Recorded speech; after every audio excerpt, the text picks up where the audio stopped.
بسم اللہ الرحمن الرحیم۔ یہ واقعہ مجھے میری ایک کولیگ نے اس شرط پہ سنایا تھا کہ میں اس کا نام لیے بغیر لوگوں کی بھلائی کے واسطے اپنے چینل پہ اپلوڈ کروں۔ اس لیے ہم نے اس لڑکی کا نام فرضی طور پر فرزانہ تصور کر لیا ہے۔ آئیے اس کی کہانی اسی کی زبانی سنتے ہیں۔ میرا ایک ہی بھائی ہے۔ اس کی جب شادی ہوئی تو ہم نے خوب دل کے ارمان پورے کیے۔ جیسے میرا بھائی پیارا تھا، اسی طرح میری بھابھی بھی لاکھوں میں ایک تھی۔ میری اس سے بہت جلد دوستی ہو گئی۔ اس وقت میں کالج میں پڑھتی تھی۔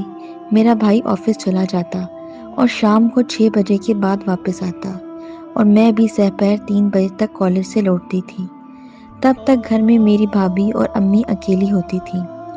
میرے ابو کچھ سال پہلے روڈ ایکسیڈنٹ میں انتقال کر گئے تھے۔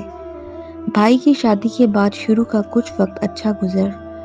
گھر کے کام بھی ہم مل جل کے کرتی تھیں اور کسی بات پہ لڑائی جھگڑا بھی نہیں ہوتا تھا، یہاں تک کہ شادی کو 1 سال بیت گیا۔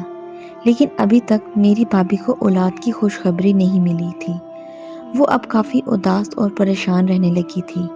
امی اس کو سمجھاتی رہتی کہ پریشان مت ہو، اللہ کے کاموں میں دیر ہو جاتی ہے، مایوس ہونا گناہ ہے۔ لیکن اس کی پریشانی اور خاموشی دن بدن بڑھتی جا رہی تھی۔ وہ تھوڑی چڑچڑی بھی ہو گئی تھی۔ پھر ایک دن میں کالج سے واپس آئی تو امی کافی پریشان تھیں۔ یوں لگتا تھا کہ وہ روتی رہی ہیں۔ میرے پوچھنے پر ٹال گئی۔ بھابھی کا موڈ بھی سخت خراب تھا۔ مجھے لگا کہ سب کچھ نارمل نہیں ہے۔ بھائی بھی خاموش اور ہم سے دور دور رہنے لگا تھا۔ یوں محسوس ہو رہا تھا کہ بھابھی ہمارے خلاف اس کے کان بھرتی ہیں۔ اس دن اتوار کی چھٹی تھی۔ میں گھر پر تھی۔ شام کے وقت بھابھی اچانک گھر سے غائب ہو گئی۔ میں نے امی سے پوچھا کہ بھابھی کہاں ہیں، تو امی نے کہا کہ قریبی پارک میں گئی ہے، آ جائے گی واپس، اس کا روزانہ کا معمول ہے۔ میں امی کی بات سن کر حیران ہوئی۔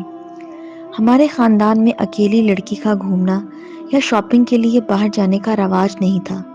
میں نے امی سے پوچھا کہ وہ کس کی اجازت سے جاتی ہے، تو امی نے جواب میں کہا کہ وہ کہتی ہے کہ میں نے اپنے شوہر کو بتایا ہوا ہے، مجھے کسی اور کی اجازت کی ضرورت نہیں ہے۔ میں بھی خاموش ہو گئی تھی۔ اس شام بھابھی نے جب کھانا بنایا تو میری اور امی کی طبیعت خراب ہو گئی۔ ہمیں الٹیاں آتی رہیں، جبکہ بھائی اور بھابھی نے کھانا باہر جا کر کھایا تھا۔ اس کے بعد کئی مرتبہ ایسا ہوا جس دن بھائی اور بھابھی کھانا باہر کھانے جاتے، اسی دن ہماری طبیعت خراب ہو جاتی تھی۔ کھانے کا ذائقہ بھی عجیب سا لگتا تھا۔ یوں محسوس ہوتا تھا کہ کسی بدبو کو چھپانے کے لیے کھانے میں اضافی مصالحے ڈالے گئے ہیں۔ امی نے مجھے بتایا کہ فرزانہ، ہنڈیا تم خود بنایا کرو، پتہ نہیں بہو کھانے میں کیا ڈال دیتی ہے۔ لیکن میرے سالانہ امتحانات ہو رہے تھے، اس لیے میں کالج سے واپس آ کر بھی پڑھتی رہتی تھی۔ اس لیے فوراً کچن سنبھالنا میرے لیے ممکن نہیں تھا۔ لیکن میں نے ایک کام کرنا شروع کر دیا، وہ تھا بھابھی کی ایک ایک حرکت پر نظر رکھنا۔ اور کچھ ہی دنوں بعد ایک عجیب کہانی سامنے آ گئی۔ اس دن بھی دونوں کا کھانا باہر کھانے کا پروگرام تھا۔ بھابھی جلدی جلدی ہمارے لیے کھانا تیار کر رہی تھی۔ اسی دوران وہ واش روم چلی گئی۔ جب وہ واش روم سے باہر نکلی تو مجھے اس پر شک ہوا کہ اس نے شلوار کی آستین میں کچھ چھپایا ہوا ہے۔ جیسے ہی وہ کچن میں گئی تو میں بھی خاموشی سے اس کے پیچھے چلتی ہوئی کچن میں آ گئی۔ اس کو میرے آنے کی خبر نہیں تھی۔ اس نے جلدی سے آستین سے ایک شاپر باہر نکالا اور اس میں انسانی نجاست سے لتھڑے ہوئے کاغذ کے ٹکڑے نکالے اور ہنڈیا میں ڈال دیے۔ میں نے فوراً پیچھے سے بھابھی کا ہاتھ پکڑ لیا اور چیخ چیخ کر امی کو بلایا۔ امی اور بھائی بھاگتے ہوئے کچن میں آئے تو میں نے ہنڈیا میں پڑی نجاست کی طرف اشارہ کیا تو دونوں حیران اور پریشان رہ گئے۔ میرا اپنا برا حال تھا، پتہ نہیں وہ کب سے ایسا کر رہی تھی اور کیوں۔ بھائی نے اسے بالوں سے پکڑ لیا اور 2-3 تھپڑ رسید کیے تو بھابھی نے سب کچھ اگل دیا۔ اس کا کہنا تھا کہ وہ پارک کے بہانے ہر ہفتے ایک کالے علم کے ماہر شخص کے پاس جاتی ہے تاکہ اس کو اولاد مل جائے۔ اسی شخص نے بھابھی کو ورگلایا تھا کہ تمہاری ساس نے تم پر جادو کروایا ہے تاکہ تمہاری گود ہری نہ ہو اور تم اس کے بیٹے کی جان چھوڑ دو، اور اس نے مجھے تعویذ لکھ کر دیے تھے جو انسانی نجاست میں ملا کر ساس کو کھلانے تھے تاکہ اس کا کیا ہوا کالا جادو ٹوٹ جائے اور میں صاحب اولاد بھی ہو جاؤں۔ اس لیے جس دن وہ گندے تعویذ کھانے میں ڈالتی تھی اس دن اپنے شوہر کے ساتھ کھانا کھانے باہر چلی جاتی تھی اور نجازت ہمارے لیے رکھ جاتی تھی۔ بھائی نے اسی وقت بھابھی کی ماں اور باپ کو گھر بلا کر ساری کرتوت اس کے سامنے رکھی تو وہ بیچارے رونے لگ پڑے اور بیٹی کی ناسمجھی کی معافیا مانگنے لگے۔ لیکن بھائی کا غصہ ساتویں آسمان کو چھو رہا تھا کیونکہ وہ بھابھی کی باتوں میں آ کر ہمارے ساتھ ناانصافی کرتا رہا تھا، جس کا میری ماں کو بہت دکھ تھا کیونکہ میری ماں کا ایک ہی تو بیٹا تھا۔ پھر وہ اپنی بیٹی کو لے کر گھر چلے گئے۔ ہمارے گھر کا ماحول سخت خراب ہو چکا تھا۔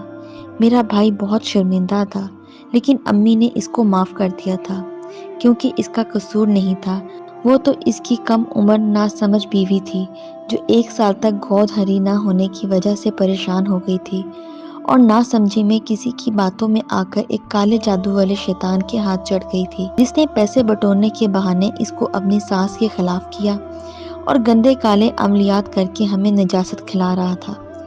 بھائی اگلے دن اپنے جاننے والے ایک پولیس آفیسر کے پاس گیا اور ساری آپ بیتی سنائی اور اس جادوگر کا پتہ بتایا تو پولیس نے چھاپا مار کر اس کو گرفتار کر لیا۔ اب زندگی واپس روٹین کی طرف آنے لگی تھی۔ بھائی آفس چلا جاتا، میں کالج، لیکن امی بہت اکیلی اور پریشان تھی۔ بھابھی بار بار فون کر کے معافی مانگتی تھی لیکن بھائی معاف کرنے کو تیار نہیں تھا۔ حالانکہ امی نے بھائی کو کہا بھی تھا کہ اپنی بیوی کو لے آؤ لیکن وہ سخت خفا تھا۔ اس واقعے کے 2 ہفتے بعد بھابھی کی امی کا فون آیا کہ اس کی بیٹی ماں بننے والی ہے۔ یہ خبر ہمارے لیے خوشگوار تھی۔ میری ماں سمجھو پھر سے جی اٹھی تھی۔ بھائی کا دل بھی کچھ نرم پڑ گیا تھا۔ پھر میرے اور امی کے اصرار پہ بھابھی کو واپس آنے کی اجازت مل گئی۔ وہ بہت پشیمان تھی، اس نے کام ہی ایسا کیا تھا لیکن اب وقت گزر چکا تھا، صرف پچھتایا جا سکتا تھا۔ ہم نے بھی اس کو دل سے معاف کر دیا تھا۔ اب پھر سے ہمارا آنگن خوشیوں کا گہوارہ بن چکا تھا۔ لیکن اس دوران جو واقعہ ہوا وہ بھلانے سے بھی نہیں بھول سکتا۔ پیارے ناظرین، اپنی رائے کمنٹ میں ضرور دیجیے گا۔ شکریہ۔